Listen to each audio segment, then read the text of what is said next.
తాకట్లో ఉన్న మీ బంగారాన్ని విడిపించి ఆ రోజు ఆన్లైన్ రేటుకి కొంటాం. Sharma gold company. నమస్కారం ఉమా గారు. నమస్తే అమ్మా. కర్మ సిద్ధాంతం ఎన్ని రకాలుగా ఉంటుంది? అదే మనం చూసుకున్నట్లయితే పురుషుల్లో మకర రాశి వారికి వారు ఏ రకంగా కర్మను అనుభవిస్తున్నారు, దానికి తగ్గట్టుగా ఎవరైనా కూడా పరిష్కారం చేసుకోవాలి, పరిహారాలు చేసుకోవాలి అనుకునే వాళ్ళు ఏ రకంగా ఉంటుందంటారు గురుగారు?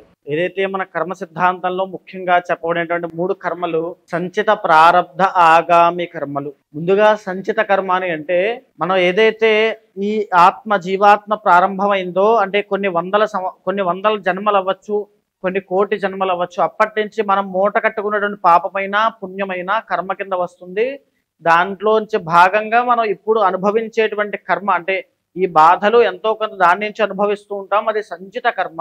దీంట్లోనే మన వంశపారంపర్యంగా వాళ్ళు చేసేటువంటి కర్మలు కూడా మనం అనుభవించాల్సి వస్తుంది. సంచిత కర్మ అంటే ఉదాహరణకి కాలసర్పదోషం తీసుకున్నారనుకోండి. కాలసర్పదోషం మనం ఏం చెబుతూ ఉంటాం, ఇది మీ వల్ల మాత్రమే వచ్చింది కాదమ్మా, మీ వంశపారంపర్యంగా మీ అమ్మమ్మ గారికో నానమ్మ గారికో తాతయ్య గారికో వాళ్ళందరికీ ఉంది, దానివల్ల మీకు కూడా సంక్రమించింది అంటే వంశపారంపర్యంగా వచ్చే కర్మని కూడా మనం అనుభవించాల్సి వస్తుంది.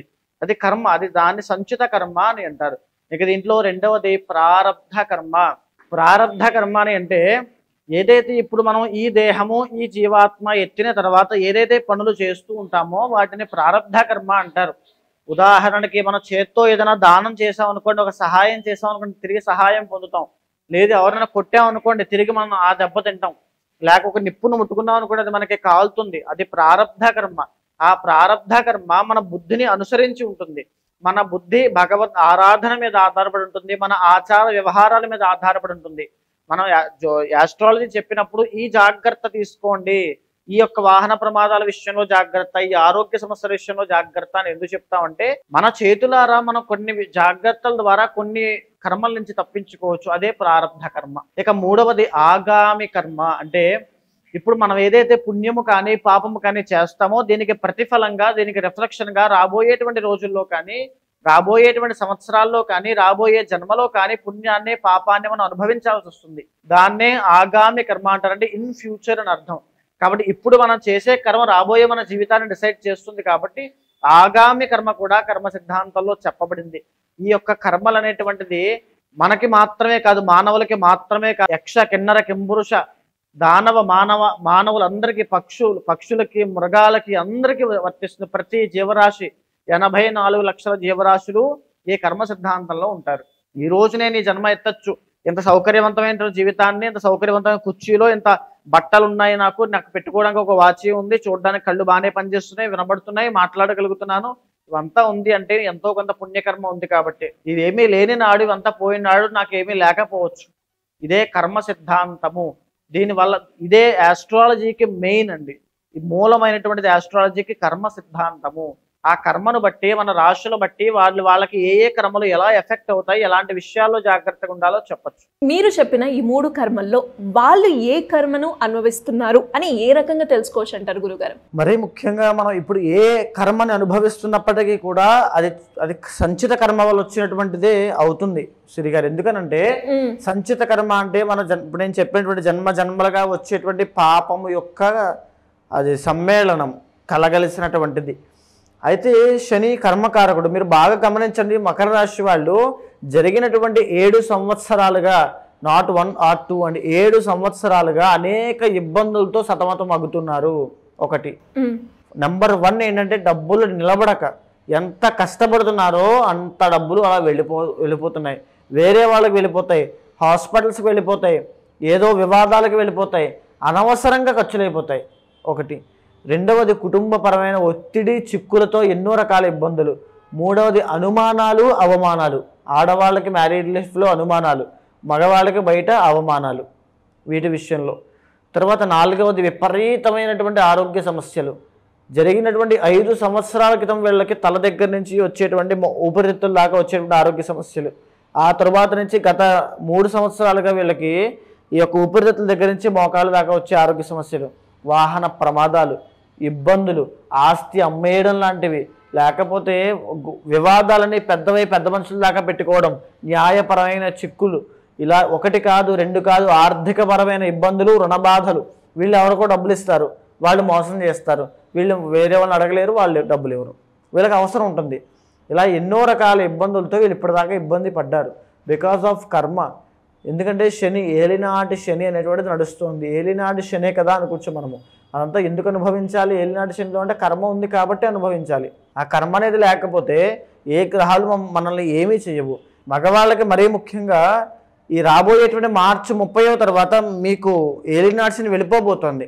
అంటే ఒక జీవితంలో ఒక పెద్ద సర్ప్రైజ్ కానీ, శుభకార్యం కానీ, మంచి విషయం కానీ ఏదో ఒకటి జరగాలి. అలా ఖచ్చితంగా జరుగుతుంది ఏలినాటి శని వెళ్ళిపోయినప్పుడు. కానీ అలా జరగట్లేదు అని అంటే కర్మ అనేటువంటి తీవ్రంగా ఉంది. ఇంటర్నల్ జాతకంలో బలం లేదు. అంటే ఎప్పుడైతే గ్రహాలన్నీ కూడా వీక్ పొజిషన్స్లో ఉంటాయో, వీక్ ప్లేస్మెంట్స్లో ఉంటాయో, వీక్ కాంబినేషన్స్తో కలిసి ఉంటాయో, లేదా కాలసర్పదోషం లాంటివి, మ్యారీడ్ లైఫ్లో ఇబ్బందులు రావడానికి, నిజానికి సంతానం లేని వాళ్ళకి ఏలినాటి శని వెళ్ళిపోతున్నప్పుడు ఖచ్చితంగా సంతానం కలుగుతుంది. ఈ మాట గుర్తుపెట్టుకోండి. వివాహం ఎప్పటి వరకు కాలేదండి, ఖచ్చితంగా ఏలినాటి శని వెళ్తున్నప్పుడు సంతాన యోగం కనబడుతుంది. ఇంటర్నల్ జాతకంలో ఆ యోగం ఎంతో కొంత కాస్తో కోస్తో అనుకూలిస్తే ఖచ్చితంగా అది కనబడుతుంది. ఇక మూడవది, ఎవరికైతే సెటిల్మెంట్ లేదో వాళ్ళకి ఏలినాటి శని వెళ్ళిపోతూ ఖచ్చితంగా దారి చూపించి వెళ్ళిపోతుంది ఇంటర్నల్ జాతకంలో బలంగా ఉన్నప్పుడు. అదేవిధంగా మీకు ఆ మార్పులు ఏమీ కనబడకపోయినా, మాకు అలాంటి మార్పులు ఏమీ కనిపించలేదు అనుకున్నా కారణము కర్మ. ఇంటర్నల్ జాతకంలో బలం లేదంటే కారణము కర్మ అనేటువంటిది ఇబ్బంది. ఇప్పుడు అలాంటి మార్పులు మీకు కావాలి అని కోరుకునే వాళ్ళు ఎవరైనా సరే జాతకంలో ఏదైతే గ్రహాలు బాగా లేదో వాటికి సంబంధించి శాంతులు చేసుకోవాలి, లేదా ఏదైతే గోచారంలో ఇబ్బందికరంగా గ్రహాలు ఉన్నాయో వాటికి సంబంధించి కొన్ని ప్రత్యేకమైన పూజలు చేసుకుంటే అది అనుగ్రహిస్తాయి. ఖచ్చితంగా స్తోత్ర పారాయణ, ప్రదక్షిణలు, దానాలు, తర్వాత దర్శనాలు, ఇవన్నీ కూడా ఉపశమనం కోసమే. కానీ ఇక్కడ ఉపశమనం కాదు లెక్క. మకర రాశి వాళ్ళకి యోగం పట్టాలి. దోషం నుంచి తప్పించేది ఉపశమనం అయితే, ఉన్నటువంటి స్థాయి నుంచి గొప్ప స్థాయికి తీసుకెళ్ళేది యోగము. ఆ యోగం వీళ్ళకి పట్టాలి. అలా పట్టాలి అంటే కొన్ని ప్రత్యేకమైన పూజలు ఇంటర్నల్ జాతకం చూసిన తర్వాత మాత్రమే చేయించాలి. అలా చేస్తే శని కర్మకారకుడు కాబట్టి ఆ కర్మదోషం పోతుంది, అద్భుతమైన రాజయోగం పడుతుంది. ఎవరికైనా కూడా జాతకరీత్యా సమస్యలు ఉన్నా, మీరు చెప్పిన ఏవైతే సమస్యలు వాళ్ళు ఎదుర్కొంటున్నారో దానికి సంబంధించిన పరిహారం చేసుకోవాలి అన్నా, లేదంటే శని దోషాలకి పూజలు చేసుకోవాలి అనుకునే వాళ్ళు మిమ్మల్ని ఏ రకంగా సంప్రదించాల్సిన అవసరం ఉందంటారు గురుగారు? కింద కనిపించినటువంటి కాంటాక్ట్ నెంబర్కి కాంటాక్ట్ అవ్వండి. ఖచ్చితంగా ఇంటర్నల్ జాతకం చూస్తాను. మీ యొక్క డేట్ ఆఫ్ బర్త్ కానీ, టైమ్ ఆఫ్ బర్త్ కానీ, ప్లేస్ ఆఫ్ బర్త్ కానీ 3 కావాలి. అది ఉన్న తర్వాత గోచార గ్రహచారాల సమన్వయం చేసుకున్న తర్వాత, మీతో మాట్లాడిన తర్వాత, మీ ప్రాబ్లం ఏంటో విన్న తర్వాత, మీ కోరిక ఏంటో తెలుసుకున్న తర్వాత, అది అవుతుందా లేదో తెలుసుకుని అయ్యే ఛాన్సులు ఏమాత్రం ఉండి ఏదైనా దోషాలు అంటుంటే ఏ పూజ అయినా, ఏ యాగమైనా, ఏది చేస్తే మంచి జరుగుతుందో చూసి అది చేయిస్తాను, అది జరిగేలా చూస్తాను. వీటికి శ్రీగారు ఫిబ్రవరి 26వ తారీఖు అంటే కొన్ని ప్రత్యేకమైన తిథులు కానీ, ముహూర్తాలు కానీ, రోజులు కానీ ఎందుచేత అంత విశేషంగా చెప్పబడ్డాయి అని అంటే వాటికి ఆ విలువ ఉంటుంది. ఉదాహరణకి గురు పుష్యమి ఆదివారం లాంటివి ఎన్నో. అలాంటి ఒక అద్భుతమైనటువంటి రోజు ఈ యొక్క మాఘ బహుళ చతుర్దశి మహాశివరాత్రి. మాఘమాసానికి ఉన్నటువంటి ప్రత్యేకత నేను ఆల్రెడీ చెప్పాను, మళ్ళీ అందరికీ చెప్పాల్సిన ఇది లేదు, అందరికీ తెలుసు కాబట్టి. ఈ ఫిబ్రవరి 26వ తారీఖున ఒక గొప్ప కార్యక్రమం చేయబోతున్నామండి. కర్మ ప్రాయశ్చిత్త రుద్రతంత్రము దాని పేరు. అంటే ఎవరైనా ఏ కర్మల వల్ల ఇబ్బంది పడుతున్నప్పటికీ కూడా వాటిని ప్రాయశ్చిత్తం చేసుకోవడం కోసం భక్తిపూర్వకంగా స్వామిని అర్చించి, సేవించి తరించడమే కర్మ ప్రాయశ్చిత్త రుద్రతంత్రానికి ఒక ముఖ్య ఉద్దేశ్యము. ఎవరైతే ఈ కార్యక్రమంలో పాల్గొంటారో 26వ తారీఖు సాయంత్రము అంటే ఆ సంధ్యావేళ మొదలవుతుంది. రాత్రంతా జాగారం ఉంటూ స్వామి యొక్క కైంకర్యంలో, స్వామి యొక్క సేవలో చేస్తూ, మీకు ఎలా అయితే నవవిధ భక్తి ఉంటాయో వాటి ద్వారా స్వామిని సేవించి జరిగేటువంటి కార్యక్రమ వివరణ అంతా కూడా మీకు మా వాళ్ళు చెప్తారు. అంతా కూడా దాంట్లో పాల్గొన్న వాళ్ళకి ఎలాంటి సమస్యలు ఉన్నా సరిగారు, జాతక దోషాలు, వార ఫలితాలు, మాస ఫలితాలు, ఇంటర్నల్ జాతక దోషాలు ప్రతిదీ కూడా ఏకకాలంలో తొలగిపోతాయి. కర్మ అనేటువంటిది ప్రాయశ్చిత్తం అవ్వబడుతుంది కాబట్టి అద్భుతమైన లాభాలు, సుఖ సౌఖ్యాలు, ఆనందము, కుటుంబ జీవనము అంతా కూడా సవ్యంగా జరిగి అద్భుతంగా ఉంటారు. ధన్యవాదాలు గురుగారు. నమస్తే. సుమన్ టీవీలో మీ పర్సనల్ అండ్ బిజినెస్ ప్రమోషన్స్ కోసం కింది నెంబర్కి కాంటాక్ట్ చేయండి.